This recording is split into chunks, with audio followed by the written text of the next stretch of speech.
झाले वो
Thank you.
बाप करी जोडी लेकराचे ओढी आपुली कुरवंडी वाळवूनी एकाएकी केला मिरासेचा धनी कडी वागवूनी भार खांदी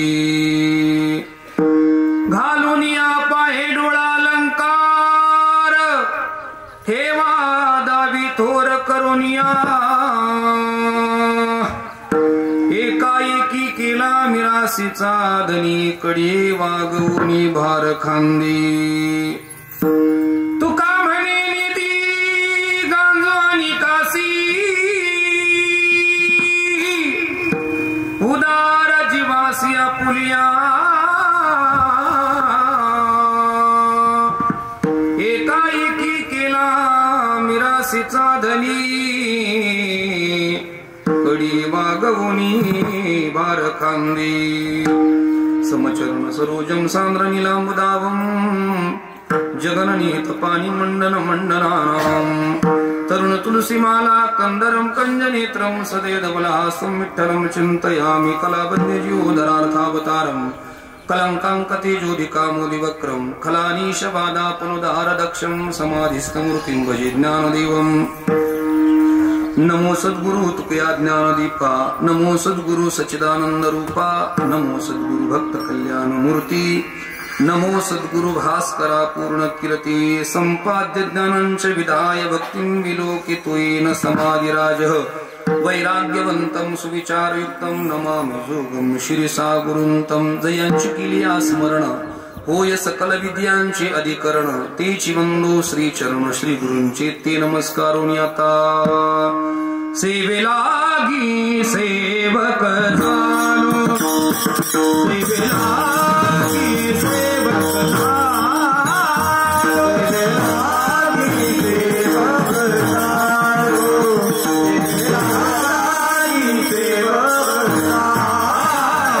सेवेलागी सेवक झालो सेवेलागी सेवक सेवक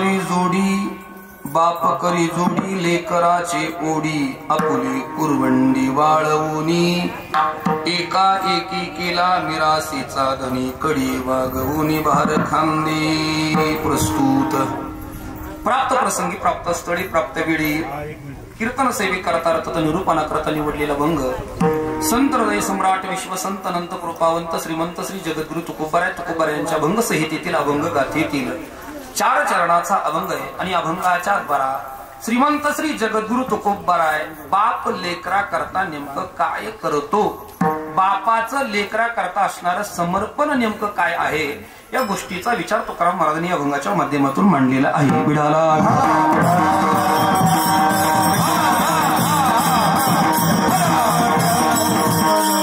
प्रस्तुत अभंगाचा भाव स्पष्ट करण्यापूर्वी अर्थात या अभंगाला भावार्थानं पूजणे आधी 2 शब्दाचा परिहार ठेवून कर्म प्राप्त असेल. आपल्या श्री क्षेत्र कातळवेढे बरोबर ना, आपल्या पवित्र क्षेत्रामध्ये अनेक परमार्थ करणारी कुटुंब, त्यापैकी हे भाईक कुटुंब, या भाईक कुटुंबातील सर्वे सर्वा एक आदरवड आदरणीय वैकुंठवासी नबाजी सोनू भाईक आज या बाबांच्या प्रथम पुण्यस्मरणाच्या निमित्तानं अर्थात प्रथम वर्ष श्राद्धाच्या निमित्तानं आज आपण त्यांना ही अखेरची आदरांजली तिलांजली श्रद्धांजली समर्पित करण्याकरता या ठिकाणी बहुसंख्येने उपस्थित आहोत. आपल्या सर्व उपस्थितांच्या वतीनं पांडुरंगाच्या चरणी एक प्रार्थना करू. ये दया घना परमेश्वरा, या गेलेल्या जीवात्म्याला आपल्या चरणाजवळ जागा दे आणि बाबांच्या पश्चात असणारा शोकाकुल परिवार, त्यामध्ये त्यांच्या पत्नी गंगा भागीरथी मातोश्री पारुबाई नवाजी भाईक, त्याचप्रमाणे त्यांची एक कन्या सौभाग्यवती अंजनाबाई पांडुरंग साळवे बरोबर, पत्नी एक मुलगी, त्याचप्रमाणे 3 मुलं आदरणीय श्री सोपान नबाजी भाईक, आदरणीय श्री रामदास नबाजी भाईक आणि आदरणीय श्री भानुदास नबाजी भाईक, पत्नी मुलगी 3 मुलं नातू पंतू सुना असा सगळा हा भाईक परिवार. आणि नक्कीच बाबांच्या जाण्याने या परिवाराला दुःख होणं स्वाभाविक आहे. परमेश्वरा या कुटुंबाला या परिवाराला या दुःखातून सावरण्याची शक्ती दे आणि गेलेल्या जीवात्म्याला आपल्या चरणाजवळ जागा दे असे प्रभू परमात्म्याच्या चरणी विनम्र भावानं प्रार्थना करून प्राप्त वेळेमध्ये प्रवचन सेवेच्या कीर्तन सेवेच्या निमित्तानं जो अभंग आपल्या समोर गायला गेलेला आहे या अभंगाला न्याय देण्याचा थोडासा प्रयत्न करणार आहे. आज या कार्यक्रमाचं आमंत्रण निमंत्रण खरं तर या भाईक परिवाराच्या माध्यमातून आदरणीय आमचे पारमार्थिक मित्र आदरणीय श्री हरिभक्त परायण किशोर महाराज धुमाळ त्यांच्या माध्यमातून आदरणीय श्री दत्ताभाऊ भाईक त्यांच्या आग्रहास्तव आजची ही कीर्तन सेवा माझ्याकडे सुपूर्त केली गेली आणि या निमित्तानं खरं तर आज आपल्या सगळ्यांचं दर्शन घडतंय. या कार्यक्रमाच्या निमित्तानं खरं तर हा भाईक परिवार, त्यांचा नातलग परिवार आणि बहुसंख्येनं जमलेला वारकरी परिवार अशा त्रिवेणी संगमामध्ये आदरणीय बाबांना ही भावपूर्ण श्रद्धांजली समर्पित करत असताना आज या कार्यक्रमाच्या निमित्तानं उपस्थित आपल्या गावचे भूमिपुत्र की ज्यांचं महाराष्ट्रभर आपल्या गावचं नाव ज्यांनी उज्ज्वल केलं आदरणीय श्री हरिभक्तपरायण भास्कर महाराज भाईक महाराज या कार्यक्रमाच्या निमित्तानं उपस्थित आहेत. त्याचप्रमाणे गोड अशा प्रकारचा मृदंग ज्यांचा आपल्या समोर वाजतोय आदरणीय श्री हरिभक्तपरायण किशोरजी महाराज धुमाळ, गोड अशा प्रकारची चाल ज्यांनी आपल्या समोर स्वरबद्ध केली आमचे हृदयाभिन्न अशा प्रकारचे मित्र आदरणीय श्री हरिभक्तपरायण आमचे साईनाथ महाराज काळे, आदरणीय श्री हरिभक्तपरायण भजन सम्राट संगीत विशारद आदरणीय गणेश महाराज पोपळघट बरोबर, आदरणीय श्री हरिभक्तपरायण संगीत विशारद आमचे कार्तिक महाराज शिंदे. अतिशय सुंदर अशा प्रकारची गायनाची साथ आहे आणि सुंदर अशा प्रकारचे टाळ वाजवणारे जे विद्यार्थी ते आदरणीय श्री हरिभक्तपरायण आमचे अक्षय महाराज बोडके आणि त्यांचे सगळे विद्यार्थी अतिशय सुंदर अशा प्रकारचे टाळ वाजवत आहेत. त्यांनाही धन्यवाद देतो. विनेकरी बाबा त्यांनाही धन्यवाद देतो. माझ्या समवेत आलेले आमचे शांताराम दादा नरवडे आणि या कार्यक्रमाच्या निमित्ताने या परिवारावरती प्रेम करणारे पै पाहुणे मंडळी ग्रामस्थ मंडळी आपल्या सर्वांच्या चरणाला विनम्र भावानं अभिवादन करून अभंगाचा विचार मला मांडायचा आहे. विढाला पडल्याच्या नंतर शरीराच्या संबंधानं केला जाणारा पहिला विधी आहे त्या विधीचं नाव आहे अंत्यविधी. बरोबर 10 दिवसाने एक विधी केला जातोय त्याचं नाव आहे दशक्रिया विधी आणि वर्षांती एक विधी केला जातोय त्याचं नाव आहे श्राद्ध विधी. अशा या 3 विधी करण्याची परंपरा आपल्या या महाराष्ट्र प्रांतामध्ये अजून तरी आज तागायत आहे. पण का करायची विचारायचे बरं महाराज अंत्यविधी का करायचा, दशक्रिया विधी का करायचा, श्राद्ध विधी का करायचा, नाही केलं तर आमचं काय बिघडणार आहे आणि केलं तर आमचं काय सुधारणार आहे. ऐका, दोन विचार आपल्या समोर मांडले. हे विधी नाही केले तर परिणाम काय होतो आणि हे विधी केले तर परिणाम काय होतो. 4 वाकाच्या मताचं अनुकरण आणि अनुसरण करणारी जर माणसं असतील तर ते विचार करतात महाराज काही नाही, अरे एकदा माणूस मेला म्हणजे त्याचं सगळं संपलं असा विचार मांडणारा एक वर्ग या जगामध्ये आहे. तो सांगतो काही नाही महाराज, भस्मीभूतस्य देहस्य अरे पुनरागमनम कुतः. एकदा माणसाच्या देहाची राख झाली रे झाली तर त्याचं काहीही शिल्लक राहत नाही असा मानणारा एक वर्ग आहे. तुम्हाला कोणी सांगितलं मग अंत्यविधी करा, दशक्रिया विधी करा, श्राद्ध विधी करा, काही करू नका तुम्ही असा मानणारा एक वर्ग आहे. पण त्याला उत्तर देत असताना संत वाङ्मयामध्ये उत्तर आहे, बाबा का करू नका असं जगाला का सांगता रे, त्याचे परिणाम तुम्हाला माहितीये का. माणसाच्या जीवनामध्ये परिणाम माहित असेल त्यानंच बोलावं, त्याला परिणाम माहित नाही ना त्या माणसानं उगाच बोलण्याचा प्रयत्न करू नये. कोणत्याही गोष्टीचा परिणाम आपल्याला माहित असला पाहिजे महाराज, त्याचे चांगला आणि वाईट असा परिणाम पाहायला मिळेल. नाही केले तर त्याचा वाईट परिणाम काय होतो आणि ते जर ते केले तर त्याचा चांगला परिणाम काय होतो आपल्याला संत वाङ्मयामध्ये तुकोबारायांचा गाथा म्हणजे पंचमवेद आहे. लक्षपूर्वक कीर्तन ऐका, ऐका जरा इकडे बघा. तुकोबारायांचा गाथा म्हणजे पंचमवेद आहे. अरे केले तर त्याचा परिणाम तुमच्या जीवनामध्ये काय होईल आणि नाही केले तर त्याचा परिणाम तुमच्या जीवनामध्ये काय होईल. तुकोबारायांची दोन्ही प्रमाण आपल्या समोर ठेवतो आणि फार याचा विस्तार करत नाही. का हे 3 विधी करावेत तुकोबाराय सांगतात. ज्यांचे आपल्यावरती उपकार आहे ना, ऐका, ज्या पितरात ज्या कुटुंबामध्ये आपण जन्माला आलो ना, ज्यावेळेस आपले पितर आपल्या डोळ्यासमोर ज्यावेळेस जाताना ते गेल्याच्या नंतर आपण हे 3 विधी केलेच पाहिजे. आपण नाही केले तर अहकटा त्याचे करीती पितर वंशी गुणाचा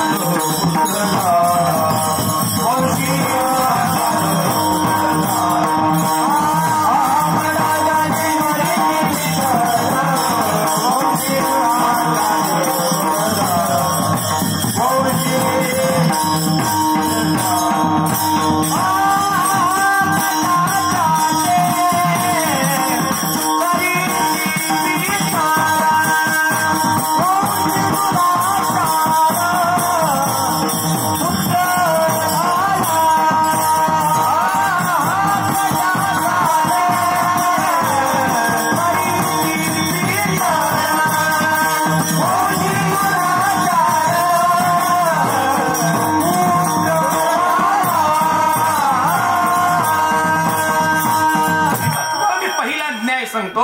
ज्या कुटुंबामध्ये आपण जन्माला आलो, ज्यावेळेस आपले पितर आपल्या डोळ्यासमोर जातात ना, मला तुम्हाला विचारायचंय ते जातानी ते गेल्याच्या नंतर खर तर त्यांनी आम्हाला जाताना आशीर्वाद द्यावा वाटतो का त्यांनी शाप द्यावा वाटतो. बरं तुम्ही नाराज आहे माझ्यावरती, बोला ना थोडं जरा. माणसं बोलले नाही का माझ्या पडत गोळा उठतो महाराज, थोडं बोला. ऐका ऐका ऐका, गेलेल्या पितरांनी शाप द्यावा असं वाटतं का आशीर्वाद द्यावा असं वाटतं. प्रत्येकाची इच्छा आहे. गेलेल्या पितरांनी आम्हाला जाताना शाप देऊ नये. तुकाराम महाराज सांगतात नाही केलं तर त्याचा परिणाम आहे आहाकटा त्याचे करीती पितर वंशी दुराचार पुत्र झाला. अरे आमच्या कुळामध्ये अशी ब्याद जन्माला आली नसतं पुढचं म्हणा ना, बरं झालं असतं असं म्हणू नये. आज बऱ्याच कुटुंबांमध्ये महाराज जे 4 वाकाचे वंशज ते सांगतात काही नाही हो, एकदा माणूस म्हणजे गेला म्हणजे गेला, त्याचं काहीही शिल्लक राहत नाही. आणि अशी म्हणणारी माणसं आहे ज्याला वाटतंय आमच्या कुळामध्ये मातृपितृ दोष राहू नये. आणि मातृपितृ दोष राहिला रे राहिला आणि नारायण नाग बलीला करावा लागतो, त्रिपिंडी साजरं करावं लागतं, कुठे जाऊन त्र्यंबकेश्वरला जावं लागतं, भरून न्यावं लागतं, आता रिकामा करून यावं लागतं. हे करण्याची वेळ येऊ नये असं वाटत असेल तर आपण हे 3 विधी केले पाहिजे. कोणते कोणते. अंत्यविधी 1, दशक्रिया विधी 2, श्राद्ध विधी 3. महाराज ठीक आहे, नाही केले तर शाप देतात, बरोबर आहे, पण केले तर काय करतात. तुका महाराज सांगतात आशीर्वाद देतात. तुका म्हणे पितृ आशीर्वाद दे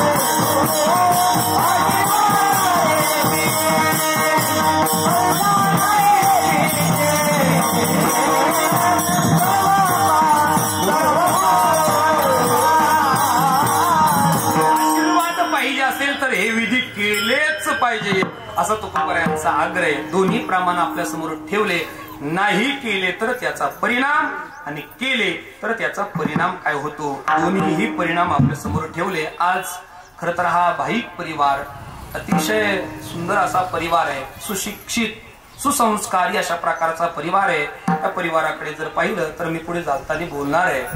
खर तर तिन्ही मुलगी उच्च शिक्षित आणि चांगल्या नोकरीला आज आहेत, तरीही त्यांनी आपल्या वडिलांचा हा श्राद्ध विधी खर तर या ठिकाणी संपन्न होतोय. आणि या श्राद्ध विधीच्या निमित्तानं आदरणीय नबाजी बाबांना आपण ही श्रद्धांजली समर्पित करण्याकरता या ठिकाणी उपस्थित आहोत. आणि त्या निमित्तानं ही कीर्तन सेवा आहे. आणि या कीर्तन सेवेच्या निमित्तानं जगद्गुरु तुकोबारायांच्या अभंग संहितेतील अभंग गाथेतील एक अभंग मी आपल्या समोर म्हणून दाखवलेला आहे. बाप करी जोडी लेकुराची उडी, आपुली कुरवंडी वाळवूनी, एका एकी केला निराशेचा धनी, कडी वागवूनी भार खांदी. बाप मुलांकरता लेकरांकरता काय करतो, काय कर्तव्य असतं बापाचं, तुकाराम महाराजांनी बापाचं वर्णन या अभंगाच्या माध्यमातून केलेलं आहे. तर माणसाच्या जीवनामध्ये माणसानं कृतज्ञ असावं, माणसानं कृतज्ञ नसावं. दोन वर्ग आपल्याला पाहायला मिळतात. एक कृतज्ञ वर्ग आहे आणि दुसरा कृतज्ञ वर्ग आहे. कृतज्ञ कोणाला म्हणायचं, उपकाराची ज्याला जाणीव नसते त्याला कृतज्ञ म्हणतात, आणि उपकाराची ज्याला जाणीव असते त्याला मात्र कृतज्ञ म्हणतात. कारण आपल्यावरती ज्यांचे उपकार आहे ना, माणसाने त्यांच्या संबंधानं कृतज्ञ असावं. कोणाचे उपकार आहे बरं आपल्यावरती? शास्त्र सांगते बऱ्याच लोकांचे उपकार आहे, पण शास्त्राने तिघांचा विचार जगाच्या समोर ठेवला आहे. पहिला उपकार सांगत असताना देवाचे उपकार सांगितले, दुसरी उपकार सांगत असताना संतांचे उपकार सांगितले, आणि तिसरी उपकार सांगत असताना जन्म देणाऱ्या मात्या पित्यांचे उपकार सांगितले. 3 ऐका, या तिघांच्या बद्दल आपल्या अंतःकरणामध्ये कृतज्ञता असावी, कृतज्ञता नसावी. त्यांनी आपल्यावरती उपकार केले, मग तुम्ही म्हणाल महाराज त्यांच्याबद्दल कृतज्ञ असावं, असं त्यांनी आमच्या करता नेमकं केलंय तरी काय? देवाचे जर आमच्यावरती उपकार आहे ना, त्या देवाने आमच्या करता काय केले? 1. संतांचे जर आमच्यावरती उपकार आहे तर त्या संतांनी आमच्या करता काय केले? 2. आणि आई वडिलांचे आमच्यावरती जर उपकार आहे तर त्या आई वडिलांनी आमच्या करता केलंय काय? 3. या 3 मुद्द्यांचा विचार करणारे आणि सेवेला पूर्ण विराम देणारे. ऐका, माझ्या हातात घड्याळ नाहीये, तर 12 वाजले, तुम्ही म्हणायचं महाराज आता वाजले. असू द्या असू द्या. ऐका 3 विचार आपल्या समोर ठेवले. आपल्यावरती देवाचे उपकार आहे. 1. काय केलंय बरं त्या देवानं आमच्या करता? मी सगळी संत वाङ्मयातली प्रमाण सांगतो.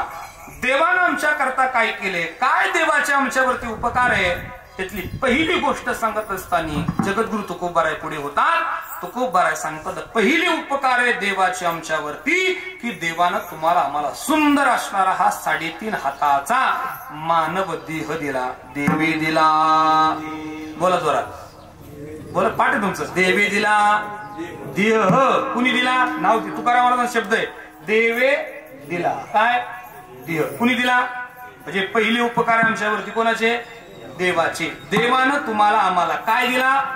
देह दिला. पहिले उपकार. ऐका, एवढ्यावरती परमात्मा थांबला नाही, नुसता देह दिला नाही, कदाचित नुसता देह दिला असता आणि त्या देहामध्ये, त्या देहाला चालवण्याकरता जर त्या देहामध्ये जर जीवात्माच नसता तर देह चालला असता का?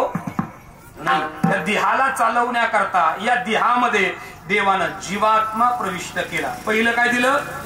देह दिला. 1. एवढ्यावरती थांबला नाही. तुकाराम महाराज सांगतात जेने हा जीव दिला दान. ऐका, कोणी दिला? तुकाराम महाराजांनी वर्णन केलं. ऐका, जेने हा जीव दिला दान, तयाचे विवरेच्या तीरावरती उभा असणारा माझा पांडुरंग परमात्मा, या पांडुरंगानं तुम्हाला आम्हाला पहिली गोष्ट देह दिला. 1. लक्षपूर्वक आहे का? दुसरी गोष्ट जीव दिला. 2. पण महाराज नुसता देह दिला असता, नुसता जीवही दिला असता तरी आपल्याला काहीच करता आलं नसतं. महाराज काय देवाची उपकार आहे आमच्यावरती हो, काय देवाचे आमच्यावरती उपकार आहे. नुसता देह दिला असता, नुसता या देहामध्ये जीवात्मा प्रविष्ट केला असता तरी आम्हाला काहीच करता आलं नसतं. नुसत्या देहाला किंमत नाही महाराज, नुसत्या देहाला किंमत नाही. एखादी माता माऊली इथं बसलेली आहेत, कदाचित एखाद्याकडे भरपूर पैसा असेल तर गेल्या आळे फाट्याला, म्हणजे चौथी पेठ आळेफाटाच ना, आळेफाट्याला गेला, पैसे भरपूर आहे, बहुतेक टोमॅटोचे झालेले असते, भरपूर पैसे.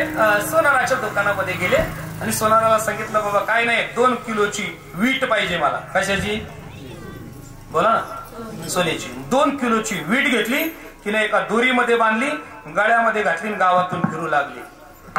किती बाया चांगलं म्हणतील बरं तिला? खरंच सांगा, अरे सोन्याची वीट आहे, 2 किलोची, तरी तिला कोणी चांगलं म्हणणार नाही. पण कदाचित त्याच 2 किलोच्या सोन्याच्या विटेची जर तिनं साकळ्या डोरलं, पुतळ्या पैंजण जर अलंकार बनवून आणले असते, तर मला वाटते गावातल्या महिला तिला विचारायला आल्या असत्या कोणत्या सोनाराकडून बनवून आणले. ऐका, नुसती सोन्याला किंमत नाही, त्या सोन्याचे काय बनवले तर किंमत आहे, अलंकार बनवले तर किंमत आहे. का नुसतं देहाला किंमत नाही, नुसतं जीवाला किंमत नाही, देवानं दिलेले अलंकार, दिले इंद्रिय हात पाय कान,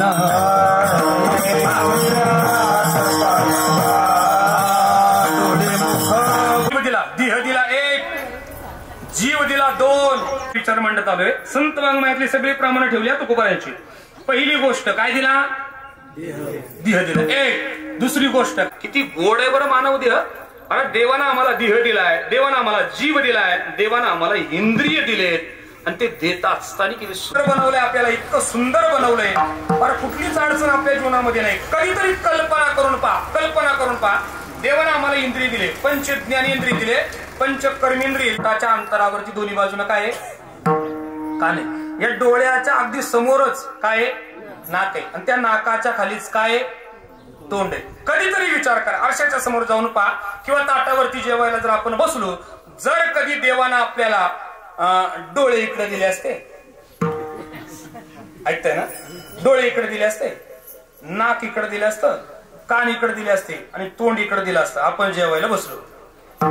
ताट समोर आलेले, पंचपक्वान्नाचं ताट आहे, पंचपक्वान्नाचं ताट आहे, ताट भरून आपल्या समोर तयार आहे, आणि मग आता जेवायला आपण बसलो. समजा ताटावरती जेवायला बसलो, ताट समोर आहे, पण कदाचित त्या ताटामध्ये काही कचरा वगैरे पडलेला आहे का नाही हे पाहण्याचं सामर्थ्य कोणाचं आहे, बघा. एकाला दुसऱ्याचं कळत नाही. हे कोणा सामर्थ्य आहे, डोळ्यांचे. डोळे कोणत्या बाजूला आहे, हे बाजूला आहे. म्हणजे आपल्याला अगोदर डोळ्याला सांगावं लागलं असतं, पाय एकदा त्याच्यात काही कचरा विकल्या पडलेले का पाय, डोळ्याने सांगितलं असतं नाही, अजिबात काही नाही, लगेच माग हात सारले असते, फस. ऐका आता लक्ष बरोबर काय का, फस. हाताने उचलला असतं, फस सेकंद. पण तोंड कुठे, तोंड कुठे, तोंड कुठे, ऐका ना, तोंड कुठे, तोंड मागे, तोंड मागे. पण ती तोंडात डायरेक्ट तोंडात घालता आली असते आपल्याला. पहिलं कोणाला दाखवं लागलं असतं ते, नाकाला. कारण कचरा पडलेला नाही, डोळ्यानं पाहिलं. पण ते जर विटलेलं, तुमच्याकडे आंबलेलं म्हणता का विटलेलं, मग तुमचं नामचं काय, तुम्ही भाऊ म्हणताय आमचे, ऐका. जर आंबलेलं असेल तर ते कळण्याचं सामर्थ्य कोणाचं आहे, म्हणजे ते नाकाला दाखवावं लागलं असतं. म्हणजे कमीत कमी 3 गिअर टाकावे लागले असते. आता किती गिअर मध्ये काम होतं बरं आपलं, first second, first second, first second. काय देवाचे किती उपकार आहे बरं देवाचे. कधीतरी कल्पना करा आणि देवाला सांगा, देवा तू इतकं सुंदर बनवलंय आम्हाला, काय तुझे आमच्यावरती उपकार आहे. ऐका, देवानं आम्हाला देह दिला, देवानं आम्हाला जीव दिला, देवानं आम्हाला इंद्रिय दिले, आणि तेही एक नाही सगळे दिले महाराज. विचारा ना, ज्या माणसाला डोळे नाहीये त्याला डोळ्याची किंमत विचारा, ज्या माणसाला ऐकायला येत नाही त्याला कानाची किंमत विचारा, ज्या माणसाला काही उचलता येत नाही त्याला हाताची किंमत विचारा, ज्या माणसाला रस्त्याला चालता येत नाही त्याला पायाची किंमत विचारा. मला देवानं आपल्याला इतकं सुंदर बनवलंय. पण आपल्याला काय होतं, एक म्हणे आपल्याकडे, गावाला गंगा तुमच्याकडे नाही का, गुडघ्याला सांगा. अशीच गंमत आहे. मला एवढे उपकार आहे देवाचे आमच्यावरती. देवानं आम्हाला देह दिला, देवानं आम्हाला जीव दिला, देवानं आम्हाला इंद्रिय दिले. पण परमात्मा एवढ्यावरती थांबला नाही. कदाचित देहही मिळाला असता, कदाचित इंद्रियही मिळाले असते, आणि कदाचित जीवात्माही मिळाला असता, पण आयुष्यच मिळालं नसतं. तर आम्हाला काय करता आलं असतं बरं, काय करता आलं असतं सांगा ना. ऐका, काय करता आलं असतं बरं.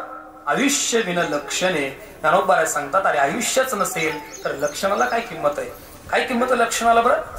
देहही मिळाला असता, जीवही मिळाला असता आणि इंद्रियही मिळाली असते, पण जर आम्हाला आयुष्यच मिळालं नसतं तर आम्ही काय केलं असतं? महाराज, प्रत्येक व्यक्तीला देवानं 100 वर्षाचं आयुष्य प्रदान केलं. हे माझं मत नाही, हे वेदाचं मत आहे. शतायुर्वै पुरुषः. वेद काय सांगतो आम्हाला? प्रत्येक माणसाला आयुष्य दिलंय. किती वर्षाचं? शतायुर. शत म्हणजे तुकोबरांचं प्रमाण आहे. अल्पायुष्य मानवदेह. बोला पुढचं. शत. शत म्हणजे 100 वर्षाचं आयुष्य देवाला तुम्हाला आम्हाला दिलेले. महाराज, कधीतरी विचारा माणसा, देवानं दिलेल्या आयुष्याची किंमत नाथ महाराजांनी वर्णन करत असताना 100 वर्षाचं वर्णन नाही केलं.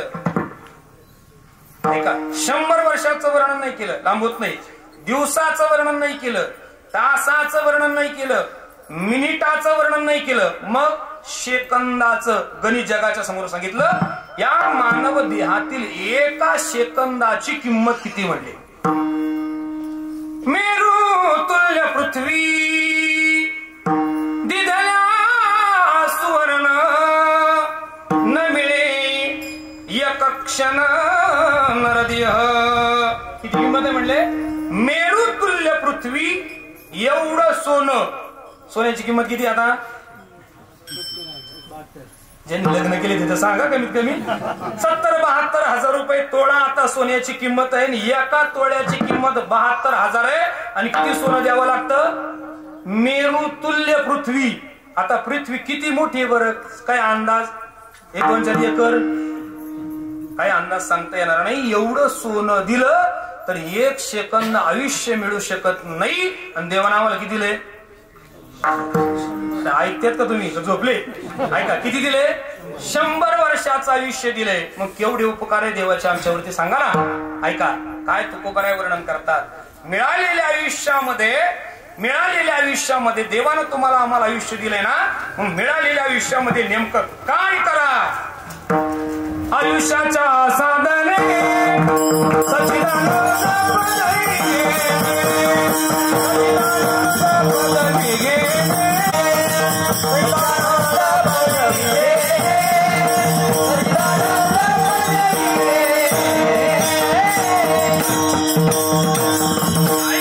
सांगितली तुकोबारायांनी. आयुष्याच्या साधने, मिळालेल्या आयुष्यामध्ये देवानं तुम्हाला आम्हाला आयुष्य दिले ना, मग मिळालेल्या आयुष्यामध्ये देवाच्या प्राप्ती करता काहीतरी प्रयत्न करा. ऐका लक्षपूर्वक.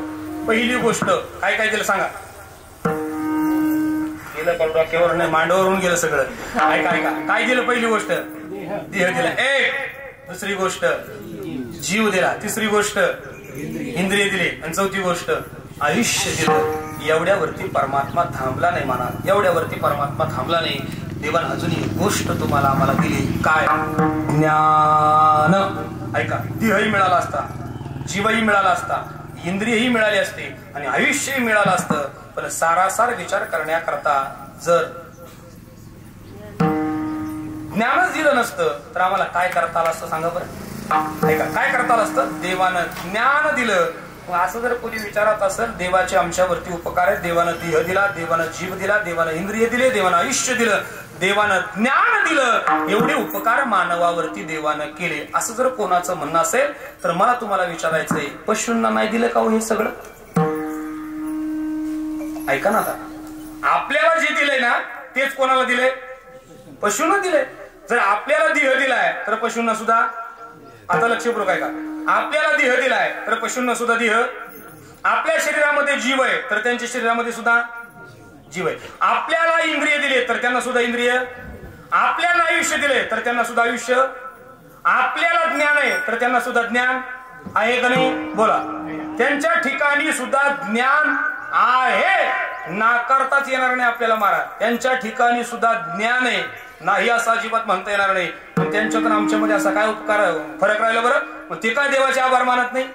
ऐका, आमच्यावरती जर देवाचे उपकार आहे तुम्ही जर असं सांगत असाल तर त्यांच्यावरती सुद्धा देवाने उपकार केलेत ना, त्यांनी सुद्धा देवाचे आभार मानायला पाहिजे ना.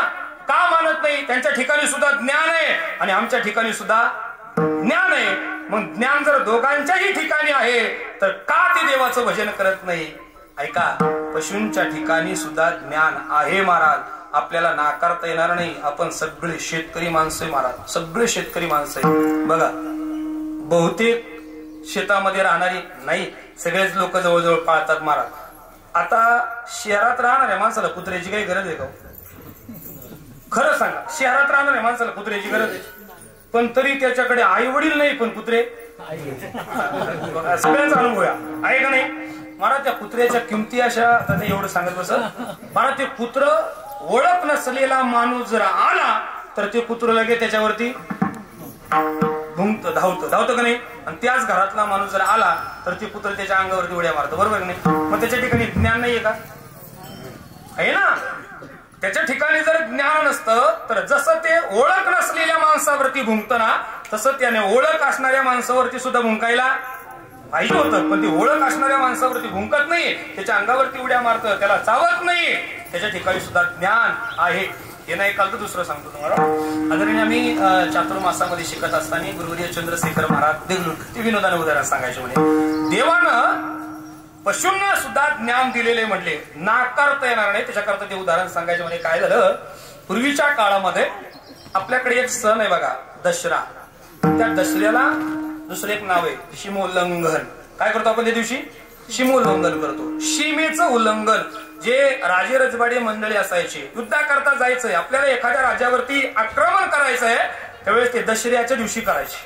मग चला 7-8 दिवसाचा प्रवास होणार आहे, आपल्याला युद्धाकरता जायचंय, आपल्या बरोबर बरेच सैन्य आहे. मग त्याच्यामध्ये हत्ती दळ आहे, घोडदळ आहे, उंट दळ आहे, बाकीचे सगळेच आहे. मग जाता जाता 4-8 दिवस आपल्याला लागणार आहे. मग ज्या दिवशी आपण ज्या ठिकाणी मुक्काम करणार आहे, तळ ठोकणार आहे, आपल्याला जिथं राहायचंय तिथं पिण्याकरता आपल्या सैन्यांना काय पाहिजे? पाणी पाहिजे. आपल्या बरोबर असणारी हत्ती, घोडे, उंट यांना प्यायला पाणी पाहिजे. मग आता तिथं गेल्याच्या नंतर मग एखादी विहीर असेल, एखादं धरण असेल, एखादा बंधारा असेल, एखादं तळ असेल, काय असेल ते असेल, तिथं मुक्काम केला, थांबलो. मग तिथं पिण्याकरता पाणी, पाण्यानं भरलेलं आहे, ओसंडून वाहत आहे. पण न जाणो जर या पाण्यामध्ये आपल्या शत्रूंनी जर विष कालवलेलं असेल आणि ते पाणी जर आपल्या सैन्यांनी पिलं तर काय होतील? ते मरतील. ते मरतील. पण या पाण्यामध्ये विष आहे का नाही, तो हे पाणी पिण्यायोग्य लायकीचं आहे का नाही, हे कळायचं असेल तर काय करायचं? मग ते आपल्या बरोबर 2-4 गाढवं न्यायची. बघा, गाढवाला बरोबर न्यायचं, त्या गाढवाला त्या पाण्यावरती सोडायचं. ते गाढव त्या पाण्याला हुंगायचं. किती पाण्याचं? हो, तुम्ही गाढवाला नेऊन बघा. 4 पाण्याचं गाढव पाण्यावरती न्यायचं. ते गाढव त्या पाण्याला हुंगायचं. त्या पाण्यामध्ये जर विष असेल तर ते गाढव हुंगायचं, माग सरायचं. कोण? गाढव. किती पायाचं? बघा. आणि त्याच्यामध्ये जर विष नसेल तर ते गाढव त्या पाण्याला प्यायला सुरुवात करायचं. कोण? हे गाढवाला कळतं.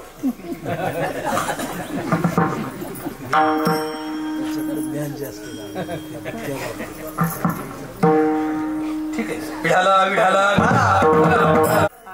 आहे त्याच्यात. अहो तुम्हाला काय सांगू, माणसापेक्षा सुद्धा पशु आपल्याला श्रेष्ठ पाहायला मिळतील. दोघेंद्रियाच्या दृष्टीने विचार करा, पशु श्रेष्ठ आहे. नेत्रेंद्रियाच्या दृष्टीने विचार करा, पशु श्रेष्ठ आहे. सगळ्या दृष्टीने विचार केला तर पशु श्रेष्ठ आहे. पण तरी सगळ्यांनी जगामध्ये जर कौतुक केलं असेल तर ते फक्त आणि फक्त मानवाच्या देहाचं केलंय. आणि त्यांच्या ठिकाणी देह आहे, आमच्या ठिकाणी देह आहे. त्यांच्या ठिकाणी जीव आहे, आमच्या ठिकाणी जीव आहे. त्यांच्या ठिकाणी इंद्रिय आहे, आमच्या ठिकाणी इंद्रिय आहे. त्यांना आयुष्य आहे, आम्हाला आयुष्य आहे. त्यांनाही ज्ञान आहे, आम्हालाही ज्ञान आहे. मग त्यांच्यात आणि आमच्यामध्ये असा फरक तरी काय राहिला? तो खूप बरा आहे. फरक सांगतात भल्या माणसा, त्या सगळ्या गोष्टी जशा मानवाला दिल्यात ना तशाच पशूंना दिल्याय. पण एक गोष्ट त्यांच्या ठिकाणी नाहीये. काय? देवाचं भजन करण्याचं ज्ञान मात्र फक्त आणि फक्त मानवालाच दिलंय.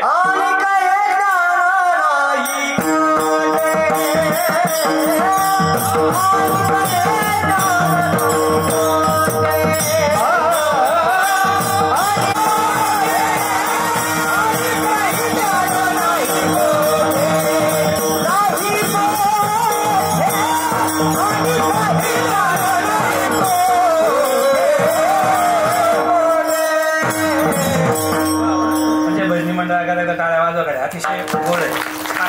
ऐका ऐका काय बोलले तो कोबर आहे. अनिक ही ज्ञान नाही, अनिक हे ज्ञान कोठे नाही का, हेची देही गडे देवाचे भजन, देवाचं भजन करण्याचं ज्ञान फक्त आणि फक्त कोणाच्या ठिकाणी आहे? बोला आता.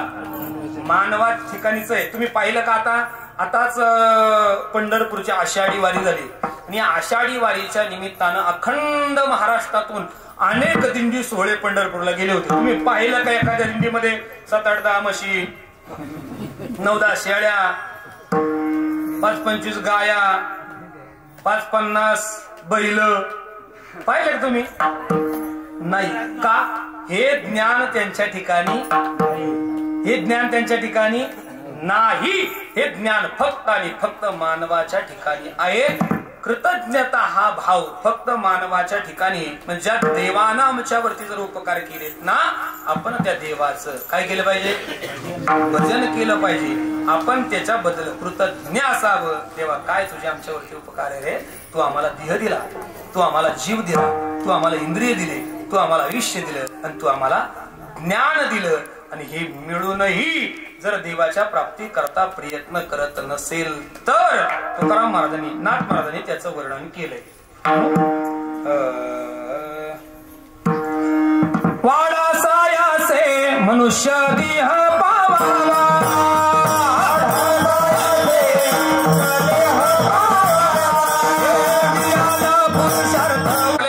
वाडा सायासे मनुष्य देह पावावा, वियाला पुरुषार्थ वाया केवी दवडावा, काया वाचा मने करोनी मुरारी ओळगावा, अरे व्रते एकादशी करोनी परलोक ठाकावा. त्याच्याकरता मिळालेले हे शरीर आहे. एवढी मोठी कृपा जर देवानं आमच्यावरती जर केली असेल तर त्या देवाच्या बद्दल आमच्या अंतःकरणामध्ये कृतज्ञता, बोला ना आता तरी, त्या देवाबद्दल आमच्या अंतःकरणामध्ये कृतज्ञता असली पाहिजे. नाही असलीच पाहिजे. देवाचे उपकार आहे महाराज आमच्यावरती. एक पहिली गोष्ट देवाचे उपकार आहे. देवाच्या ऋणामध्ये राहावं, देवाची कृतज्ञता मानावी. देवा काय तुझे उपकार आहे आमच्यावरती, तू किती सुंदर बनवलंय आम्हाला, तू किती सुंदर बनवलंय. मग देवाच्या ऋणातून उतराई व्हायचं असेल तर देवाचं भजन आपल्या जीवनामध्ये घडलं पाहिजे. देवाच्या नामाची साधना आपल्या जीवनामध्ये घडली पाहिजे. देवाची वारी आपल्या जीवनामध्ये घडली पाहिजे. खर तर देवाला जे आवडतंय ना ते आपल्या जीवनामध्ये आपण केलंच पाहिजे महाराज. देवाचे उपकार आहे आमच्यावरती. मग काय आवडतं बरं देवाला? देवाची आवड सांगत असताना नाथमाला सांगतात, आवडे देवासी तू ऐका प्रकार, नामाचा उच्चार रात्रंदिवस, तुळशी माळ गळा, गोपी चंदन तिळा, हृदयी कळवळा, आषाढी कार्तिकी. पंढरीच्या वारीला आपण गेलो पाहिजे महाराज. देवाच्या उपकारातून आपण उतराई झालो पाहिजे. देवाला आवडतो महाराज, तो देव वाट पाहतो. देवाला वर्षभर आपली प्रतीक्षा करतो देव. कधी आषाढीची वारी, कधी आषाढीची वारी. आणि याच्याकरता तो बसतच नाही. तुकाराम महाराज म्हणले, वाट पाहे उभा भेटीची आवडी, कृपाळू तातडी होता वेळ. काय देवाला भक्ताबद्दल काय प्रेम आहे हो. वाट पाहतो आपली तो, कधी येतील, कधी येतील, कधी येतील. आणि जर आले ना, जाताना सांगतो आता आलेत ना, तशी मी तुम्हाला हात जोडून विनंती आहे, तुम्ही दोनदा यायला चुकू नका. आषाढी कार्तिकी विसरू नका मज, सांगत से बूज नरेंद्र मोदी. पांडुरंग सांगतो जगाला, दोनदा तरी यायला विसरू नका. खरं तर माणसानं आपलं जे आराध्य दैवत आहे ना, त्या आराध्य दैवताच्या जवळच राहावं महाराज. पण राहणं शक्य नाही ना, कमीत कमी महिन्याच्या वारीला तरी आपण त्याला भेटायला गेलोच पाहिजे. दर महिन्यालाही जाणं शक्य नाही ना, कमीत कमी वर्षातून 4 वेळेस, आषाढी, कार्तिकी, माघी आणि चैत्री 4 वेळेस तरी गेलो पाहिजे. आणि 4ही वेळेस जाणं शक्य होत नाही. कमीत कमी आषाढी, कार्तिकी विसरू नका मग. आणि 2ही वेळेस जाणं शक्य होत नाही तर काही एकादशी, आषाढीला तरी गेलं पाहिजे. कमीत कमी ज्यांच्या गळ्यात माळा आहे, कमीत कमी कीर्तन फेटा बांधून कीर्तन करतात, त्यांनी तरी लाज वाटत नाही. शतावेची प्रवचन करतात इकडं, चांगले चापटाळे मागत धरून. कोण हे 10 पिंडे काय त्यांचं मला खुशाल विशेष वाटतंय. आषाढी वारीला कीर्तना सांगतो, संपदा सोहळा नावणे मनाला, लागला तकडा पंढरीचा,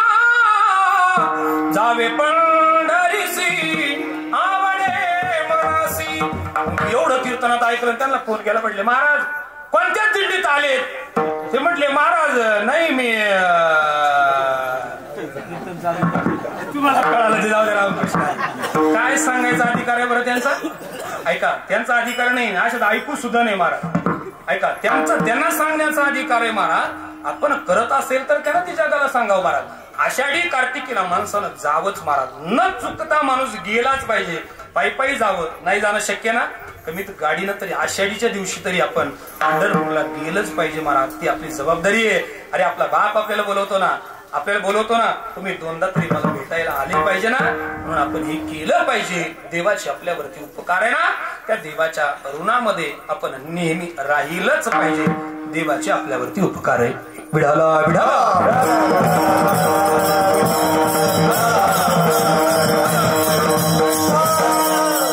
एक पहिले देवाचे उपकार आहे दोन संतांची उपकार आहे ऐका आता लक्ष करून संतांची उपकार आहे आमच्यावरती महाराज संतांची उपकार आहे जर तुम्ही म्हणत असाल तर संतांनी आमच्यावरती असं काय उपकार केले तुकाराम महाराज सांगतात खरं सांगू संतांनी केलेले उपकार हे शब्दाच्या माध्यमातून सांगताच येणार नाही शब्द ऐका संतांनी केलेले उपकार हे शब्दाच्या माध्यमातून सांगताच येणार नाही पण तरी लोकांनी आग्रह धरला महाराज सांगा काय संतांचे उपकार आहे तुकाराम महाराज सांगतात अहो सांगताच येणार नाही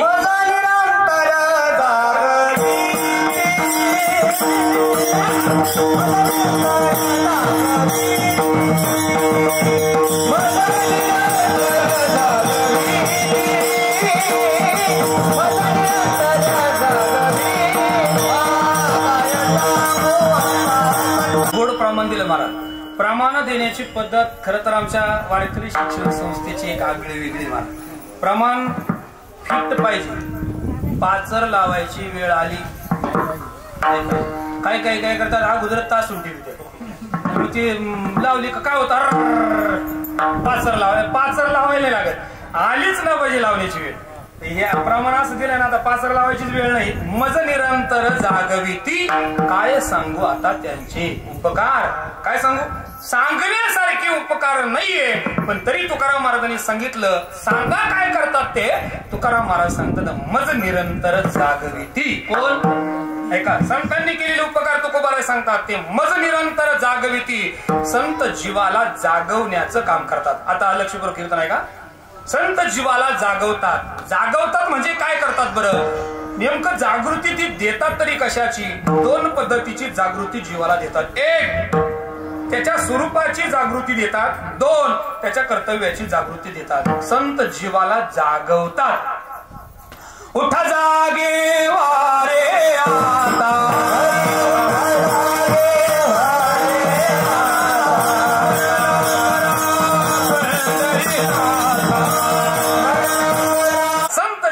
जागवतात उठा जागे भारी आता स्मरण करा पंढरीनाथा भावी चरणी ठेवा माथा चुकवी उठा जागे व्हा कर्तव्याची जागृती करून दिली उठा भावी चरणी ठेवा माथा चुकवी व्यथा जन्माच्या जन्म मरणाची व्यथा संपवा आणि याच्या करता तुम्ही जागे व्हा त्याला त्याच्या कर्तव्याची जागृती करून दिली पहिली जागृती करतात जागवतात ऐका पहिले जागवतात कर्तव्याच्या ठिकाणी आणि दुसरे जागवतात स्वरूपाच्या ठिकाणी ऐका माणसाला स्वजीवनाचा परिचय करून देतात खरं तर माणसाला स्वतःचा परिचय झाला पाहिजे आणि हा स्वजीवनाचा परिचय संतांनी करून दिला आम्हाला जर विचारलं एखाद्या माणसाने तुम्ही कोण आहात आम्हाला जर विचारलं एखाद्याने तर आपण लगेच उत्तर देतो मी कोण आहे मला जर एखाद्याने विचारलं अरे तुमचं नाव काय तर मी लगेच सांगतो माझं नाव राजेंद्र महाराज बोला ना काय नाव आहे सदगी ऐका आता हे माझं नाव आहे 10-15 मिनिट बघा तुम्हाला कळतंय का ऐका राजेंद्र नाव हे माझं आहे का मी कोण आहे राजेंद्र नाव कोणाचं आहे म्हणजे मी देहापासून मी आलं काय देहापासून हो खरंच देहापासून वेगळा आहे मी म्हणजे देह जर देह म्हणजे मी जर असतो जर कदाचित माझ्या हाताला पायाला काहीतरी झालं मी जर डॉक्टरकडे गेलो डॉक्टर सांगतात महाराज तुम्हाला जगायचं असेल तर पहिलं तुमचा हात बोला काढावं लागेल. माणूस काय म्हणतो, महाराज हात काढायची वेळ आली तरी मी म्हणजे मी हातापासून, बघा मी बोलतोय ते तुम्हाला पटतंय ना, पण ऐका ऐका, मी म्हणजे कोण आहे बरं? देह म्हणजे मी आहे का हो? देह म्हणजे मी आहे, इंद्रिय म्हणजे मी आहे, पंचप्राण म्हणजे मी आहे, पंचकोश म्हणजे मी आहे? नाही नाही, मी या सगळ्याच्या अतीत आहे. मग मी या सगळ्याच्या अतीत असणारा कोण आहे त्याचा परिचय संतांनी करून दिला जगाला. स्वचा परिचय कळाला पाहिजे. मी नेमकं कोण आहे त्याचा परिचय करून देत असताना तुकोबाराय सांगतात, मी वासुदेव तत्वता, मी वासुदेव तत्वता, मी वासुदेव तत्वता, मी वासुदेव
स्वरूपाची जागृती करून देतात. बाबा तू नेमकं कोण आहे रे हे कळण्याकरता तुला जावं लागेल. आहे ठाऊक, आहे ठाऊक सगळ्या पुढाऱ्यांना, असं म्हटले का?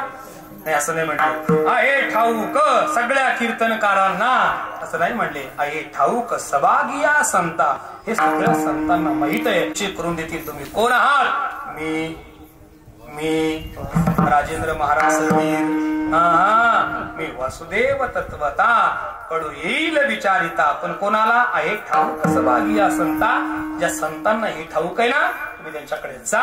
हे संत तुम्हाला तुमच्या स्वरूपाचा परिचय करून देतील. पहिली जागृती कर्तव्याची करून दिली, दुसरी जागृती स्वरूपाची करून दिली.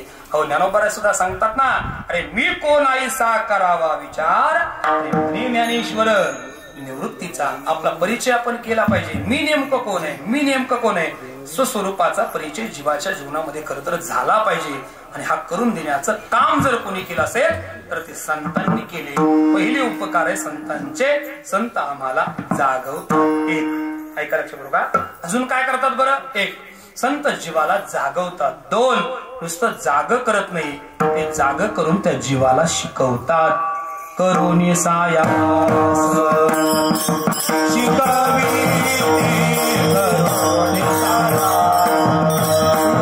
शिकवतात. दोन, पण कसे शिकवतात ऐका. ऐसे संत जगी क्रिया करुणी दाविती अंगी, किंवा अर्भकाचे साठी पंते हाती धरले पाठी. तैसे संत जगी क्रिया करुणी दाविती अंगी. मला तुम्हाला विचारायचंय ऐका. महाराज ज्ञानोबाराय आधी करून सगळे संत ज्ञानोबारायापासून तर निळोबारायांपर्यंत आपली जी संत मालिका आहे सगळी ना, मला तुम्हाला विचारायचंय खरं सांगा, ज्ञानोबारायांना, तुकोबारायांना, नाथ महाराजांना, नामदेव महाराजांना, निळोबारायांना पंढरपूरची वारी करायची गरज होती का? काय मत आहे तुमचं? त्यांना काय गरज होती वारी करायची? खरंच गरज नव्हती महाराज. त्यांना स्वतःला इतक्या कठोर साधना करण्याची गरजच नव्हती. का? शास्त्र सांगतंय मुक्त पुरुषाला कुठलंही कर्तव्य सांगत नाही शास्त्र. ऐका, मुक्त पुरुषाला कुठलंही कर्तव्य शास्त्र सांगत नाही. पण मुक्त कोणाला म्हणतात ऐका, ज्याच्या जीवनातलं प्राप्तव्य संपलेलं असतंय आणि ज्याच्या जीवनातलं कर्तव्य संपलेलं असते ना, त्याला मुक्त असं म्हणतात. आणि संतांचं जीवन हे मुक्त आहे. त्यांच्या जीवनामध्ये काही प्राप्तव्यही राहिलं नाही आणि त्यांच्या जीवनामध्ये काही कर्तव्यही राहिले नसतं. पंचदशीकारांनी, विद्यारण्य स्वामींनी पंचदशी मध्ये विचार मांडत असताना ऐकला, मुक्त पुरुषाची व्याख्या सांगितली. धन्योहम कर्तव्यम मेन विद्यते किंचित, धन्योहम प्राप्तव्यम आद्य संपन्नम. ज्याच्या जीवनातलं प्राप्तव्य संपलेलं आहे आणि ज्याच्या जीवनातलं कर्तव्य संपलेलं आहे तो मुक्त असतो महाराज. जोपर्यंत आपल्या जीवनातलं प्राप्तव्य संपलं नाही समजावं आपण अजून मुक्त झालेलो. जोपर्यंत प्राप्तव्य संपत नाही ना तोपर्यंत कर्तव्य संपत नाही. अगोदर कर्तव्याची समाप्ती नाही होत, अगोदर प्राप्तव्याची समाप्ती व्हावी लागते महाराज. आणि जोपर्यंत प्राप्तव्याची समाप्ती होत नाही ना तोपर्यंत कर्तव्याची समाप्ती होत नाही. आपला विचार जर केला तर मला वाटतंय आपलं प्राप्तव्य संपत नाही आणि प्राप्तव्य संपत नाही म्हणून आपलं कर्तव्य. सांगू का सगळी लाईन ऐका. जन्माला आलो शिकायचंय काहीतरी शिकलं पाहिजे ना. कशा करता शिकायचंय? काय म्हणा नोकरी लागण्याकरता. बरोबर. शिक्षण कशा करताय? नोकरी लागावी ही अपेक्षा आहे ना झाली का धावपळ सुरू. कशाची? नोकरी लागण्याकरता धावपळ कशाची? शिक्षणाची. नोकरी लागली, मिळाली नोकरी मिळाली. आता नोकरी मिळाल्याच्या नंतर माणसं थांबतात का? नाही, 2चे 4 झाले पाहिजे म्हणून कुणीतरी बघा प्राप्तव्य लगेच कर्तव्य सुरू झालं. जाय याच्या घरी, जाय त्याच्या घरी. भेटून एजंटला एजंट आले अवघड झाले. ऐका. जोपर्यंत प्राप्तव्य संपत नाही ना तोपर्यंत कर्तव्य संपत नाही. प्राप्तव्याची समाप्ती ही कर्तव्याची समाप्ती असते. संतांचा विचार हाच आहे. कृतकृत्य झालो इच्छा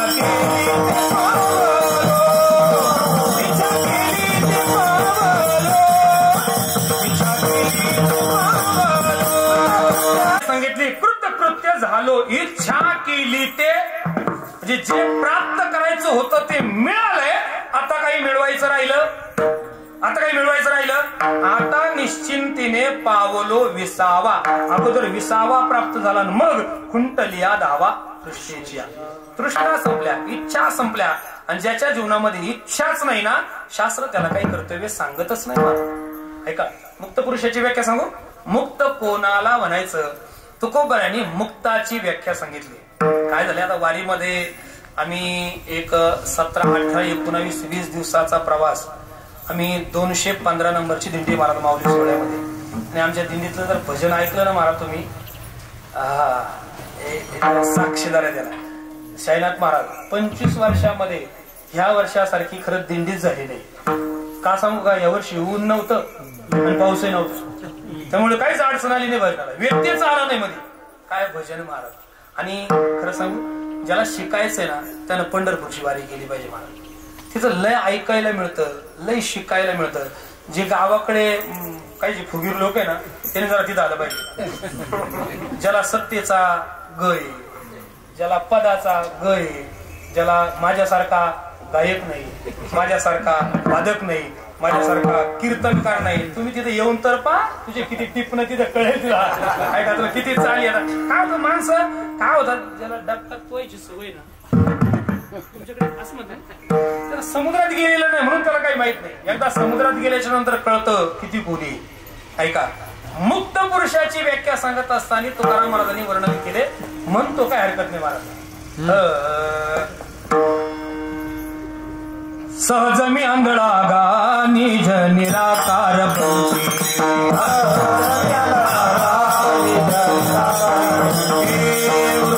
निवृत्त झाली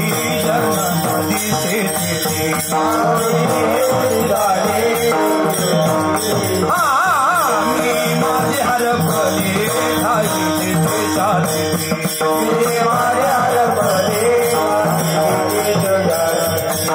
दृश्यतेची झाले काही दृश्य जे होते.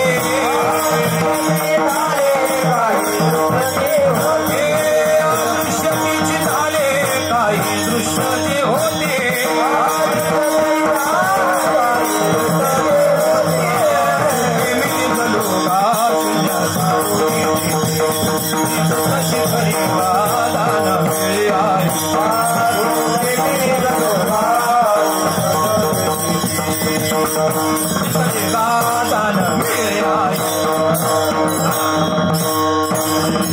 पुरुषाची व्याख्या सांगितली. सहज मी आंधळा गा निज निराकार पंथे. वृत्ती हे निवृत्त झाली. ज्या वृत्तीने हे सगळं ज्ञान होतं ना वृत्ती हे निवृत्त झाली. जन न दिसे तेथे. त्याला सगळीकडे पाहिलं ना जिकडं पाहिलं तिकडं त्याला एकच दिसतो. कोण? जिकडे पाहे तिकडे देव. त्याला पांडुरंग दिसतो, त्याला परमात्मा दिसतो. आणि अशी ज्याची वृत्ती असते ना त्याला मुक्त म्हणतात. आणि संत हे मुक्त महाराज, त्यांना कुठलंही कर्तव्य शास्त्र सांगत नाही, पण तरी माझे जीवीची आवडी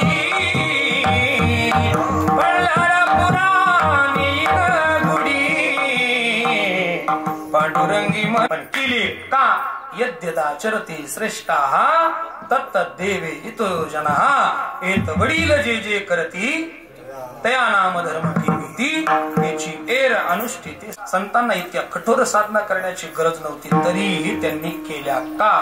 करोनी सायास शिकविती. जगाला शिकवण्याकरता या सगळ्या साधना केल्या महाराज. एक, जागवतात. दोन, शिकवतात. आणि एवढ्यावरती थांबत नाही, ते शिकून त्याचा सांभाळ सुद्धा करतात. तुका म्हणे वत्स धेनुचे चित्ती तैसे मजे येते सांभाळीत. संत सांभाळतात महाराज. तसेच आमच्यावरती संतांचे उपकार आहे. संत आम्हाला जागवतात. एक, संत आम्हाला शिकवतात. दोन, आणि संत आम्हाला सांभाळतात. तीन. म्हणून संतांच्या बद्दल आपल्या अंतःकरणामध्ये कृतज्ञता असावी. कृतज्ञ असावं माणसाचं जीवन त्यांच्या संबंधात. दोन, आणि तिसरे उपकार सांगितले ते म्हणजे जन्म देणाऱ्या आई वडिलांचे उपकार आहे. आई लेकरा करता काय करते आणि बाप लेकरा करता काय करतो, जर आपण याचा विचार जर केला तर तोच विचार मला आपल्या समोर मांडायचा. ऐका, आई लेकरा करता काय करते याचा विचार फार करणार नाही, पण बाप लेकरा करता काय करतात हे तुकोबर यांच्या शब्दामध्ये सांगण्याचा प्रयत्न करणार आहे. कविता, गाणे, पवाडे, शेर, शायऱ्या होणार. हा अगोदर सांगतो. ऐका ऐका. आई लेकरा करता काय करते. आईचा त्याग सांगत असताना तुकोबर सांगतात, पोटी भार वाही, पोटी भार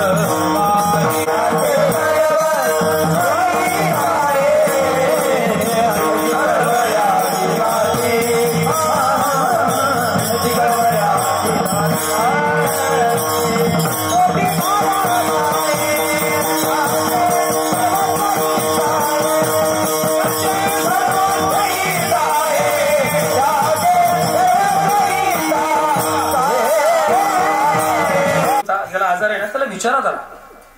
समजा एखाद्याच्या पोटामध्ये किडनीमध्ये 2 mm. किती? 2 mmचा खडा किती मोठा असतो? नारळ एवढा का लिंबा एवढा? किती मोठा सांगा. उगाच काहीतरी असतो ना. आणि 2 mmचा खडा सुद्धा आम्हाला आमच्या पोटात सण होतो. माणसं जमिनीवरती लोळतात, जमिनीवरती लोळतात. एखाद्या जनावरासारखी, गुराढोरासारखी ओरडतात. किती mmचा खडा लोळवतो? 2 mmचा खडा सुद्धा आम्हाला आमच्या पोटामध्ये सहन होत नाही. कधीतरी या मातेच्या त्यागाचा विचार करा. अरे 9 महिने 9 दिवस तिनं 2 mmचा नाही, 2 किलोचा नाही, 3, 3.5, 4, 4.5 किलोचा गोळा तिने पोटात वागवला. किती दिवस? बोला ना आता जरा. 9 महिने 9 दिवस पोटामध्ये वागवलाय. आणि सांगू, पोटात वागवणे सोपे महाराज, पोटात वागवणे सोपे. या परिवाराकडे जर पाहिलं तर परिवाराची मातोश्री गंगा भागीरथी, मातोश्री पारुबाई साधारण इथं बसलेले आहेत का? कोण आहे? हा, तिथं बसलेल्या नथीवाल्यात ना. हा, ऐका ऐका ऐका. त्यांच्या वयाचा विचार करा. त्यांच्या पोटी 4 अपत्य जन्माला आले. 1 मुलगी, 3 मुलं. 4 अपत्य जन्माला आले. बरोबर ना? 4 अपत्य जन्माला आले. या कातळवेढे गावाचा विचार जर केला भौगोलिक दृष्टीनं, आता आईचं वय किती असेल? 77 वर्षाचं वय. ऐका जरा इकडे बघा. 77 वर्षाचं वय असेल तर साधारण त्यांचं लग्न 12-13 वर्षाचं असताना झालंच. असं अनुभव सांगतो. माझ्या आईचं वय 12व्या वर्षी झाले, 14व्या वर्षी लेकरू, 11व्या झालं ना.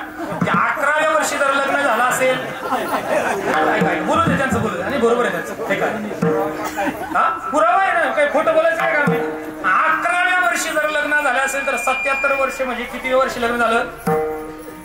आणि मागे जा ना, किती? 65 झाले. 65 वर्षापूर्वी, 65 वर्षापूर्वी जर लग्न झालं असेल तर मला वाटतंय 55 वर्षाच्या आत त्यांना 4ही लेकरं, बोला ना, नातवंड झाले म्हणजे मुलं झाली असतील. म्हणजे बघा 2 वर्षाचा पाळणा जर पकडला तर 55 वर्षापूर्वी त्यांना सगळी 4 आपत्ती झाली असते.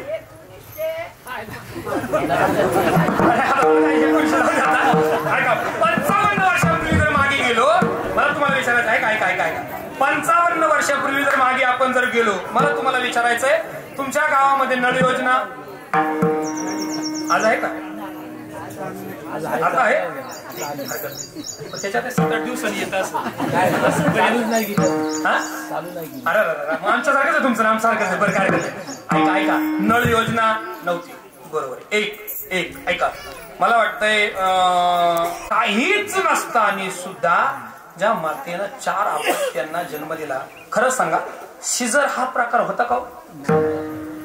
ही जुनी माणसं सांगतात महाराज, पोट जर दुखायला लागलं ना 9 महिने 9 दिवस पोटामध्ये वागवलं, प्रसूती काळाच्या वेदना सुरू झाल्या, पोट दुखायला लागलं, साधन नव्हती. ज्ञानोबाऱ्यांनी वर्णन केले ते आईचं. ज्ञानोबाऱ्यांची एक मदला असा आहे आणि ती आई त्या मदला असेला त्या बाळाला उपदेश करताना सांगते, बाळा राजा मी तुझ्या करता काय केलंय.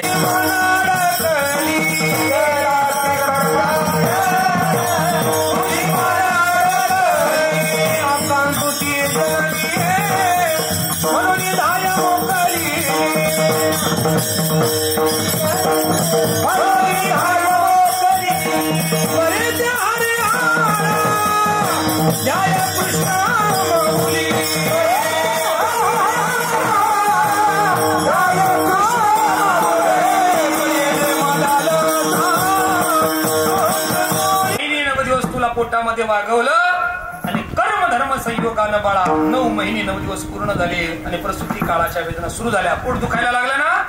बाळा ऐकणार रे, तू जन्माला येताना आडवा आला आणि इतक्या वेदना झाल्या, मी मृत्यूच्या दरवाजामध्ये जाऊन उभे होते.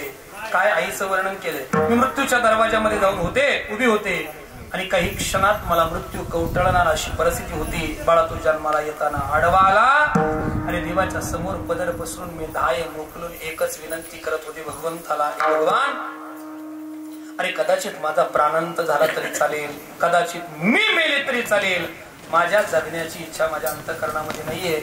मी मेले तरी चालेल, माझा प्राणांत झाला तरी चालेल, पण माझ्या पोटात असणारं बाळ जगलं पाहिजे.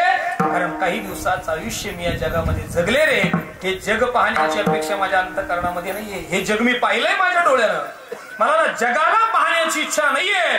कदाचित माझा प्राणांत झाला तरी चालेल, माझं आयुष्य भानू मावळला तरी चालेल, पण माझ्या पोटातलं बाळ सही सलामत बाहेर आलं पाहिजे आणि त्याला हे जग तू दाखव. हे कसण्याकरता जमीन पाहिजे, बसण्याकरता गाडी पाहिजे आणि खर्चण्याकरता पैसा पाहिजे. आणि हे करण्याकरता तो बाप करतो तरी काय, तो बराय वर्णन करतात अभंगाच्या त्याग सांगत असताना तुकोबारायांचे शब्द आहे, बाप करी जोडी लेकराचे ओढे आपुली कुरवंडी बाळवणी.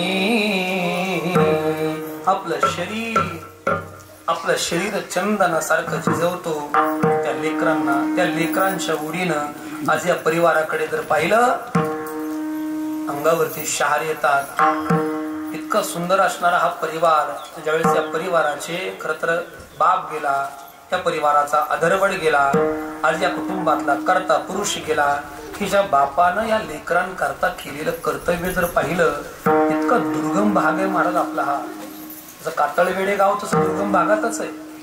मला वाटतं इथं सुख सुविधांचा विचार जर केला तर फारशा खरंच नसतीलच. इथं एकंदरीत पाहिलं तर म्हणजे माझंही गाव असंच एक दुर्गम भागातलंच गाव आहे माझं. दुर्गम भागातलं हा पण तरी हरकत नाहीये. पण इतक्याही दुर्गम भागामध्ये आज जर पाहिलं, एक मुलगा सहाय्यक अधिकारी आहे, एक मुलगा शिक्षक आहे आणि एक मुलगा PMT मध्ये कामाला आहे, ड्रायव्हर आहे. ऐका, आज तिन्ही मुलं उच्च शिक्षित आहे आणि चांगल्या प्रकारची नोकरी आज त्यांची उपजीविका करण्याकरता उपस्थित आहे, उपलब्ध आहे. मला वाटतंय या सगळ्या गोष्टीच्या पाठीमागे जर सगळ्यात मोठा त्याग जर कोणाचा असेल तर तो म्हणजे बापाचा आहे. आणि मला वाटतंय आज या कुटुंबाची इमारत इतकी सुंदर दिसते, कळस इतका सुंदर दिसतोय. आज झळझळ करणारा हा कळस आपल्याला दिसत असेल, उंच कळस आपण पाहून त्या कळसाचं कौतुक करत असाल, पण सांगू कळस जरी झळझळ करत असेल ना, पण ज्यांनी स्वतःला पायामध्ये गाडून घेतलं, कधीतरी त्या पायाकडे आपण पाहिलं पाहिजे महाराज. बऱ्याच वेळेला आपण कळस पाहतो पण पायाकडे आपलं लक्ष नसतं. कळस लय झळझळ करत दिसतो, पण ज्यांनी स्वतःला पायामध्ये गाडून घेतलं आणि स्वतःच्या पोटाला चिमटे घेऊन ज्यांनी या मुलांना शिकवलं, तो बाप काय असेल. तुकाराम महाराजांनी त्या बापाचं कौतुक केलं. बाप करी जोडी लेकराची मुडी, आपुली कुरवंडी वाळवूनी, आपलं शरीर चंदनासारखं झिजवलं, वाळवलं आणि आज या परिवाराला लहानाचं मोठं केलं.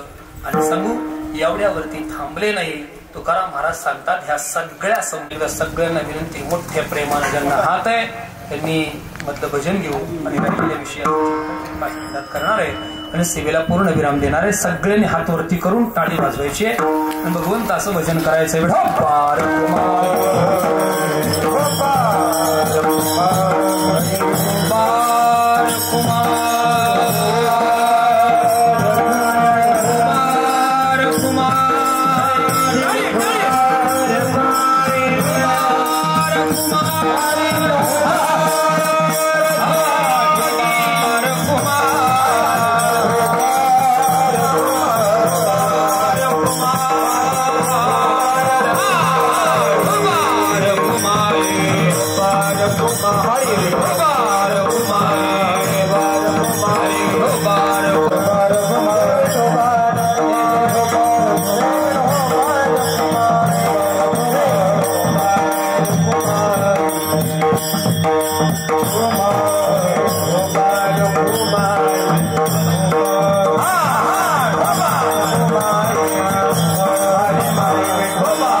भार खांदे काय काय केलं, घालून या पायी डोळा अलंकार, ठेवा दावी थोर करून या.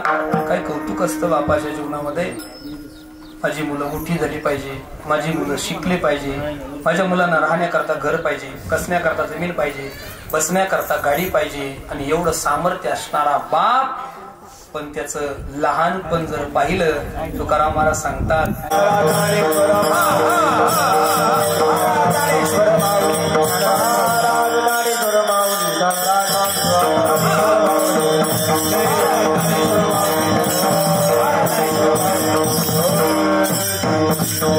भाईक परिवाराचा आदरणीय वैकुंठवासी नवाजी नाथू, नवाजी सोनू भाईक आज बाबांना जाऊन 1 वर्ष पूर्ण होते. आणि म्हणून त्यांचा हा श्राद्ध विधी. खर तर बापच असतो. बाप काय असतो खर तर हे मला कीर्तनातून सांगता येणार नाही. का मी माझ्या जीवनामध्ये बापच अनुभवला नाही. कारण मी 16-17 महिन्याचा होतो महाराज, त्यावेळेस माझे वडील वारलेले. त्यामुळे बाप काय असतो हे मला तर खरंच सांगता येणार नाही. ते उगाच तुकोबाराय म्हणले बाप लेकरा करता काय करतो म्हणून ते ऐकलंय, पण बाप नेमकं काय करतो हे मलाही सांगता येणार नाही. पण सांगू आई काय करते हे मात्र मला सांगता येईल.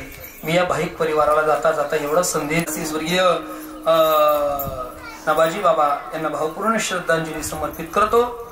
पांडुरंगा या परिवाराला या दुःखातून, या पितृशोकातून सावरण्याची शक्ती या कुटुंबाला, या परिवाराला दे अशी भगवत चरणी प्रार्थना करतो. आणि उपस्थित टाळकरी, गुणीजन, गायक, वादक आणि या परिवारावरती प्रेम करणारी सगळे भावनी मंडळी आपल्या सर्वांच्या चरणी विनम्र भावाने अभिवादन करतो. आणि या ठिकाणी सेवेला पूर्ण विराम. विठ्ठल जय जय.